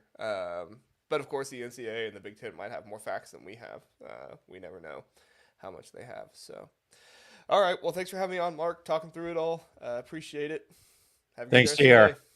You have a good one. Appreciate the call. Folks, if you're going to a game, you've got 3 weeks left, actually, unless you're going to go to a playoff game, bowl game, or a conference championship game. But in regards to the regular season of college football, we are down to a precious 3 weeks. Embrace the weekends, folks. 3 weekends in November. And especially if your team has not been so fortunate to stay in the playoff race. If you want to go to a game, it was beautiful this past weekend, at least in the Midwest. If you want to go to a game and you want to get into the stadium at the best possible rate, think smarter at ticketsmarter.com. Ticketsmarter.com, the best platform on the secondary ticket market. Promo code is BIG. BIG for a purchase of at least $100. BIG 20 gets you $20 off of a purchase of at least $300. Again, think smarter, ticket smarter.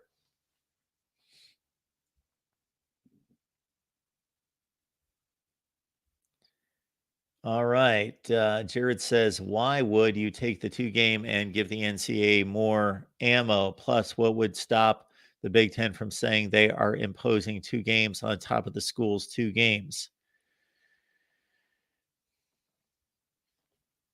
I think there's something magical. There's something intentional about 2-game suspension at this point. Think about it. 2 games. I think it's staying at 2 games. If it's served immediately, 2 games. I think that the Big Ten would love to get past this as soon as possible.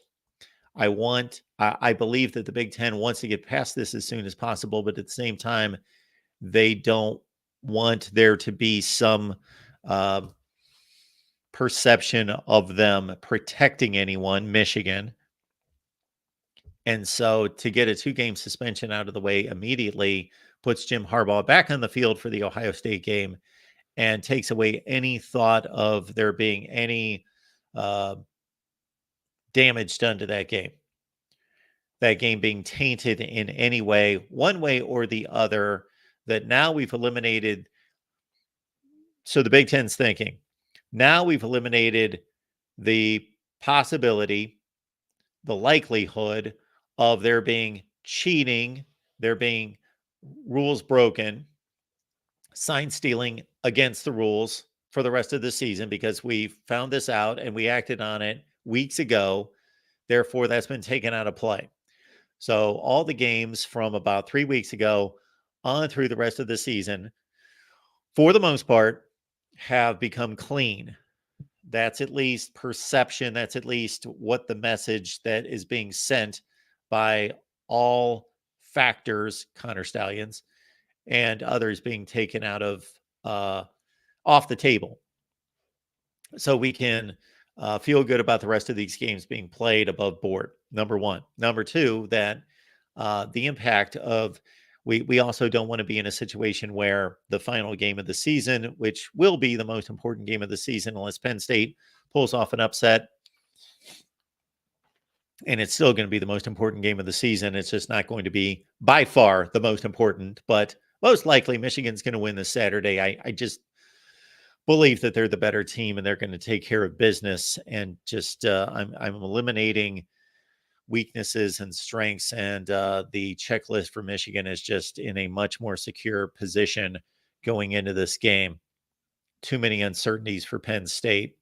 Then Michigan wins this game this weekend and everything's on the line on November 25th, and we possibly have number 1 versus number 2 in the country, which at that point it doesn't matter if they're 1-3, 1-4, 2-3, 2-4, whatever they are, doesn't matter, but it's got a look to it, 1 versus 2. And Jim Harbaugh, from a perception standpoint of things are fine, things are under control, we are taking care of the situation, this game is not tainted. The Big Ten wants Jim Harbaugh to be on the sideline against Ohio State.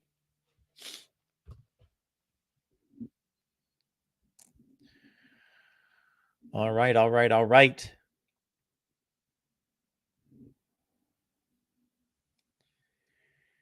Let's also understand that, again, as I mentioned to Nelson, when we had Nelson Hubble on, the crux of this entire situation is, did Jim Harbaugh know about the sign stealing, and was it utilized? So, if the sign stealing was utilized fully in the game planning and Jim Harbaugh had knowledge, so those are two separate paths to a certain extent that you could take that come out to the same result of Jim Harbaugh is fully responsible and culpable.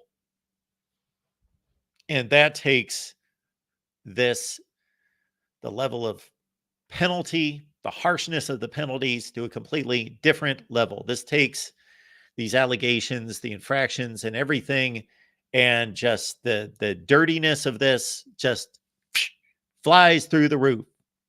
If in fact Jim Harbaugh is connected. If Jim Harbaugh is never connected, if there's no way to pinpoint text messages, documents on laptops, emails, and so forth that can be connected to Jim Harbaugh, there will forever, unfortunately, even if it stops with Connor Stalions, and even if it can't be proven that he really had much impact on game planning, that maybe he brought to the table, hey, I was able to steal these signs. Well, that's the reason he was hired. So that's something that has to be, I can't even say it's assumed, is pretty self-evident that they were, whether they were knowledgeable of where the information came from, they had to have been utilizing the sign stealing because they employed someone for that very purpose. It's all over his social media. At the time of his hiring, it was all over the place. This is what he specializes in. So that was utilized. Now, we are going to take the Michigan end of this, the Jim Harbaugh end of this, and let's assume innocence to the nth degree, even if it sounds ridiculous, to the nth degree that he just thinks that Connor Stalions is brilliant at sign stealing. Therefore, we're utilizing this information, and he's doing it above the board, and we're utilizing it. So at that point, the ruling by the NCAA is the rules were broken and the information was utilized, but we can't find a way in which Jim Harbaugh and his coordinators knew where the information came from in regards to what it took to get the information. And I think that's a slippery slope. And I think that's even if it can't be proven without a reasonable doubt, man, that's tough to make that connection that they were that clueless and mindless about how that information was achieved. That is that effective. That you're just really this good. Like if I'm a head football coach and I hire somebody, if I know sign stealing is legal, as long as it's done in game or used in a way in which we're acquiring this information on YouTube, on game tapes, not going to the other team's campuses, where we're acquiring this information above board. And sign stealing is something that we want to be really good at. And now I'm hiring a guy that says that he is great at this, and he's proven to us now that he is really great at this. I don't know if he's going to leave to go to another job. I don't know if he's going to get hit by a bus tomorrow. I don't know what's going to happen to him. So what I may want to do is sit him down, and let's say I'm so naive that I believe this is completely above board. I'm going to sit him down. I'm going to have him explain his process so we can now understand it. We can take that intel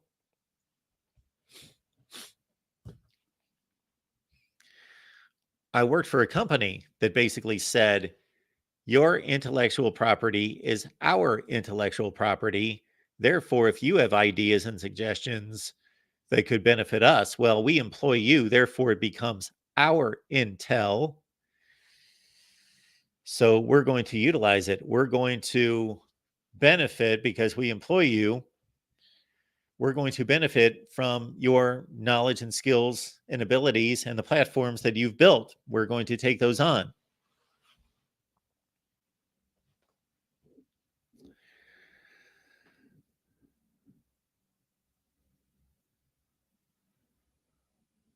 All right, folks. Appreciate y'all being here at the Voice of College Football.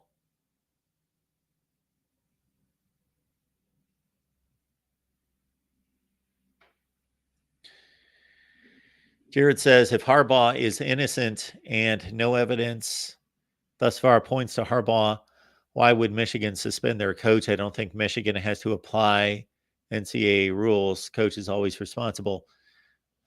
Let's understand that the first investigation, the Hamburger Gate, that is still being investigated by the NCAA, and Michigan still suspended Harbaugh.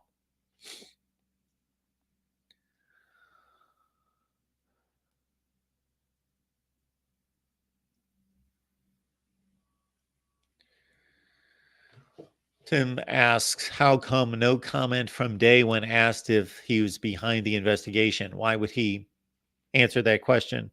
Why would that make any sense at all?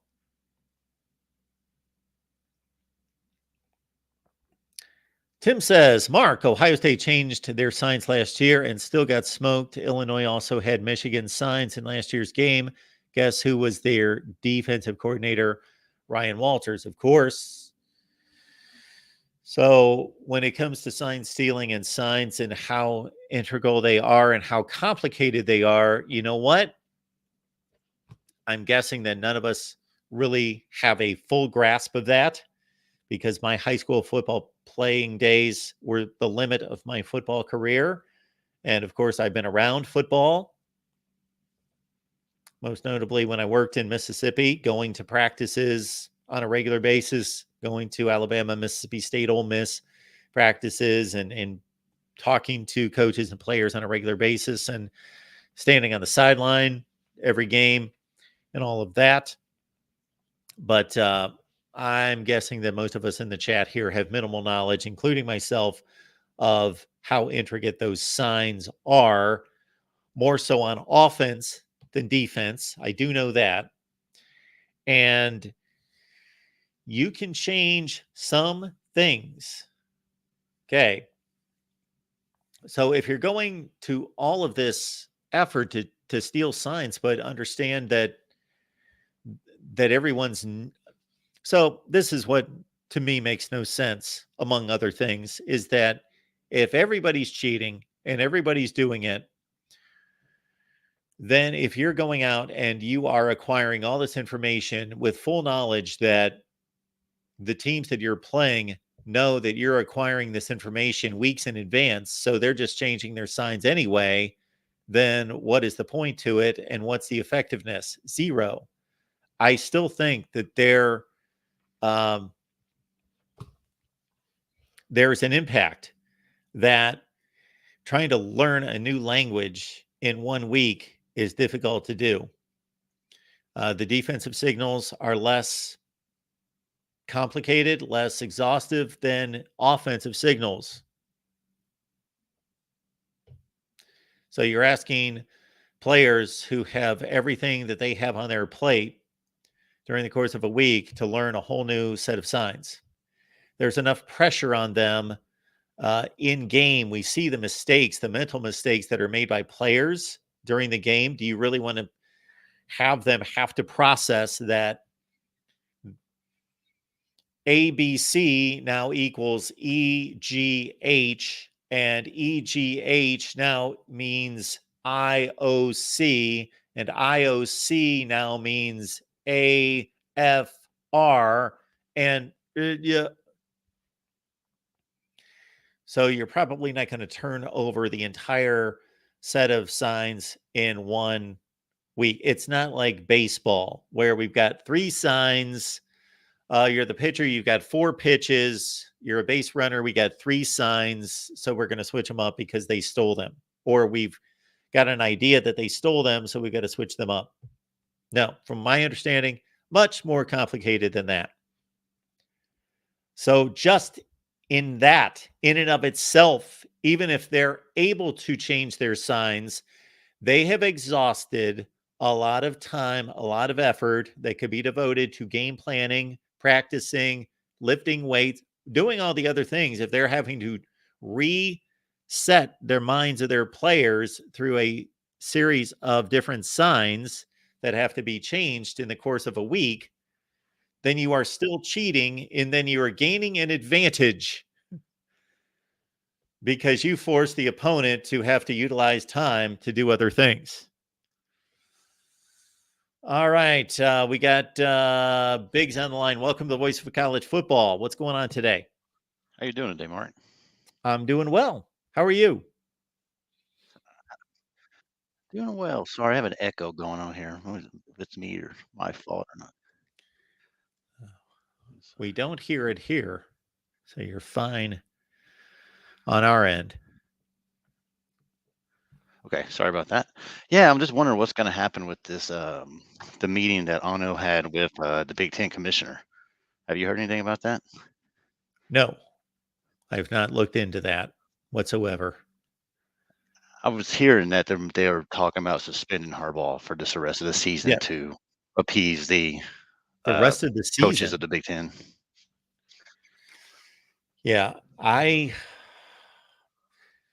so I'm just going to take an educated guess at this because I will never claim when it comes to NCAA violations of things that have yet to be decided and figured out that I know. I don't see him being suspended for the rest of the year. If Yeah, they get this implemented, let's say in the next couple of days, let they convince Michigan and Jim Harbaugh that he needs to sit. I think he's going to be back on the sideline against Ohio State. think so. That's my guess. Yeah, I was hearing something about if the Big Ten does come after Jim, that they would, fight it the best they can. I just don't know what legal rights they would have to argue any kind of suspension the Big Ten brings down, or even get into a court with that. That's not good for anybody if that happens. If Michigan fights with the Big Ten and tries to, appeal the suspension, and just going to just carry on and on and on and on, especially during a crucial part of the season. This is where the season begins. Yeah. This is not the Hawaii, Colorado State games, whatever, East Carolina, whoever they played. I'm mixing up last year and this year's schedules, but same difference where they're still going to win by 40. But also understand that the Big Ten could say, okay, while the investigation is still ongoing, and we don't know what the complete conclusion is going to be or what penalties are going to be the ultimate penalties, we do know that you had a member of your staff that broke rules. Therefore, we know that there are going to be these penalties are coming.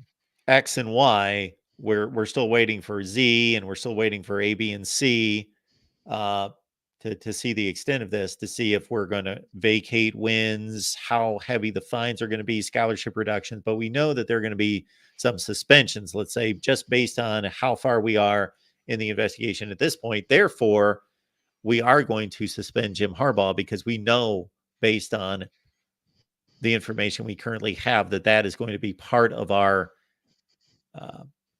penalty. So let's do that right now. Indeed. Before I talk about the games, one thing, like that Pete Thamel reporter, that's the same guy that got duped with the Manti Te'o story back in the day with Notre Dame. Like, I just don't even, anything he says, I just don't even follow it or listen to it, because I think he just tweets or posts things just to get something out there first, whether it's sociable or not. That's what he did with the Manti Te'o thing, and we saw how that worked out for him and Pat Forty.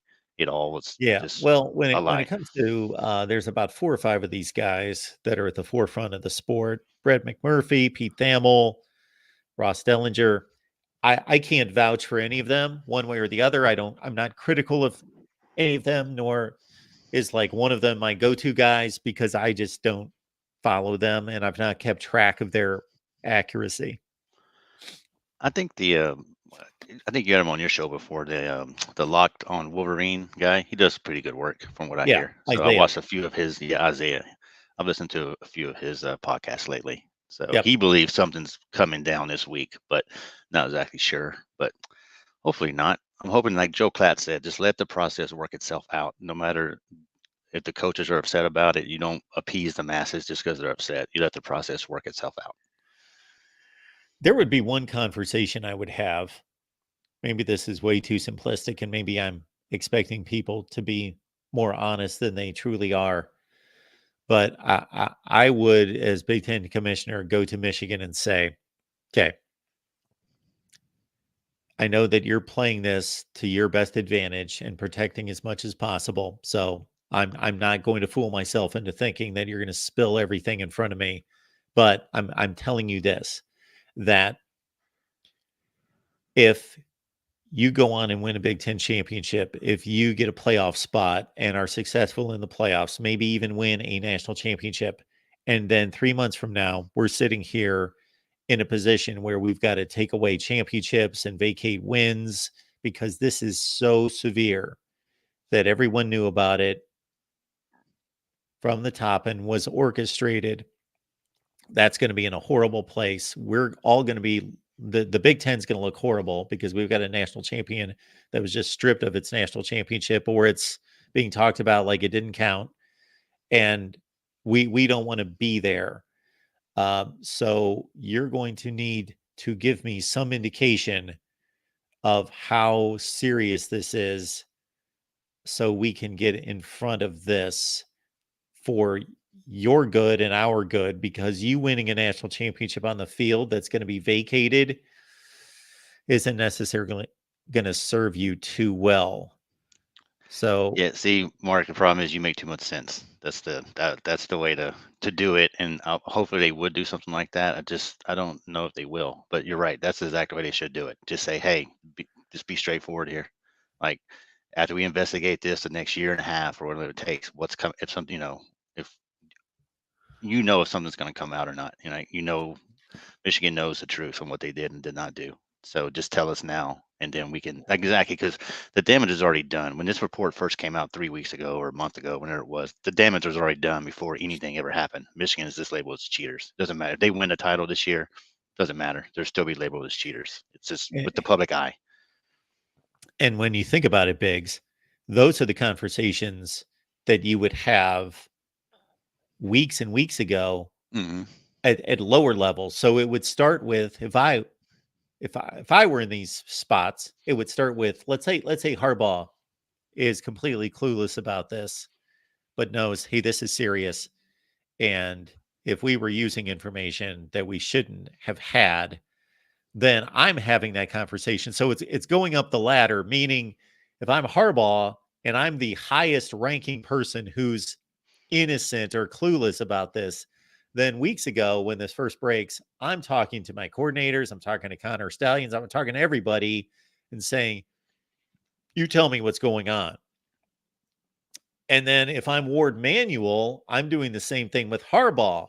I'm saying, hey, you got to trust me here. You got to tell me what happened here. What did you truly know? We're going to try to figure out the best way out of this. Like, if you're completely honest with me in this conversation and say, yeah, we were doing it, I knew about it, and I either initiated it or I didn't initiate it. It was brought to me, and I was like, okay, we're going to go with this. I need to know this now because I can help us find the best way to damage control if you will be honest with me, and we can go forward with this. I'm hoping that's maybe some of the conversations that they may have had with the president of Michigan, in a sense, maybe the Big And then, Ten, yeah, Petiti. then on Hopefully then that's on up the yes. line, yeah. Then Yes, like then like the Harbaugh did president, not know. Yeah, Harbaugh did yeah, not with the know. To say AD, for etc. Yep. yeah, to say for instance, he says Harbaugh did not know. He came to me and said he did not know about this going on, for instance, right? But you still control the program, so this is the penalty that we will accept right now. If you want to do this to Michigan right now, or what it may be, but if you go above that, then we're going to fight you in the court, in a sense, right? So just be honest, straightforward with it, and Harbaugh still in control of the program, even if he knew what this guy was doing or not, or when that all comes out. But if the once, as we know, NCAA won't be done to probably the end of 2024 season at the earliest, probably, right? And it just sucks that this lingers over Michigan's head for the next however many years, right? This affects recruiting. This reflects everything. Like if Michigan could be suspended for a whole year, like no bowl game, kind of like Ohio State was, like that affects recruiting. Players that are coming in the next year or two might just look somewhere else because they can't compete for a championship. So why would they come to Michigan? This is a domino effect. So just get ahead of it now while you can. And like you're saying, I totally agree with that. That would be the best thing. But So I this don't know if whole it's going to go. timetable that you're bringing up is a good point to this, because almost every meaningful football program across the country has been under investigation and has suffered some kind of penalties in the last couple decades. But I can't think of one, because it's so close to the playing field. Most of it's recruiting, right? Most of these investigations involve recruiting, where, okay, we know that Tennessee's being investigated, but they're continuing to play football, and it kind of leaves the public consciousness until then. It comes like we know the NCAA investigation started, and it gains a lot of traction, attention, but then it kind of wears off in a few weeks, and then they just keep playing football and go through a football season and maybe another football season, and then boom, all of a sudden, okay, remember that? Yeah. Oh yeah. Well, they were taking 20 scholarships, and we're taking a 2-year bowl ban or whatever it is. And the same thing with LSU. And I can go across the country and think of all these instances. But in this one, man, this has gained so much attention because it's so close to the playing field and the actual execution on the field, that for as long as this is unresolved, it's going to be a dark cloud over the Big Ten, not just Michigan, the Big Ten. And that's why I would think there would be pressures coming from somewhere, if I'm mostly from Tony Petitti in the Big Ten, to say, get this done, Exactly. faster than you usually get it done. Well, as you know, coming from the media side, typically news cycles have 24 to 48 hours of a news period, and they move on to the next issue at hand, right? Yeah. But this Michigan one just keeps like spiraling. It doesn't stop. There's some new report every day, every 4 hours or something new. It just keeps it going. And like you're saying, that if they don't resolve this by this season, or at least by early next season, is just going to hang over to Michigan for all 2024 Yeah. season, and then just never know what's coming. Because Michigan, yes, they're losing a lot of talent next year, but they could still, they still have a good team, and then it would suck if it just came down. Okay, so you can't compete in the bowl now for what you did in 2023, and it just hangs over the team. Just get it out of the way now. But I have a feeling it won't go that way. And again, I think that's for a few different reasons. Number one, Michigan is a huge brand, not that Tennessee's not, or LSU, but Michigan's a huge brand. This rivalry is a huge rivalry.